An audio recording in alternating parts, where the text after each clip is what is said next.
no data is perfect. And so it's very simple. Do we believe that the portfolio is sustainable, the distribution is sustainable for going forward?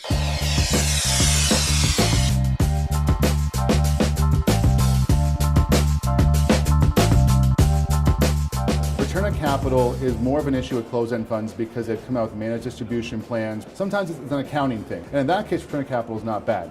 The other good thing about return on capital is it does reduce the cost basis. So if you hold them for over a year, you get better tax treatment than if it was an income-like investment. The FINRA notice that came out was a nice warning because it hopefully reminds people that there is both good return on capital and there's excessive return on capital. We did some research this summer from one of our research clients that wanted to better understand destructive return on capital. It's been presented numerous times at conferences, but I had never done the math that said this fund is doing it, and here's how to rate them. So we worked down to a couple of ideas. One, what's its net asset value yield? Two, what's its 1 year net asset value total performance? Because in concept, if the portfolio can grow to pay the distribution, then who cares?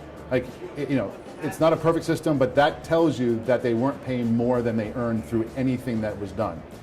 We then looked at the percentage of return on capital, both on a 1 year basis and a 30-day, to make it encompass the full year of returns, but also be more sensitive to more recent filings.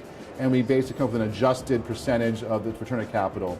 And then we looked at groups of funds that return on capital was normal, as in generally done, and abnormal. And we hurt funds by giving them a higher factor of destructive return on capital if less of their peers did it. And we reduced the impact for funds where it was a more common scenario.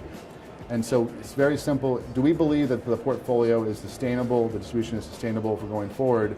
And no data is perfect, and we do realize that the goal in assessing return on capital is to sit down and say, is the portfolio manager able to meet the board's distribution policy over time through whatever he can do?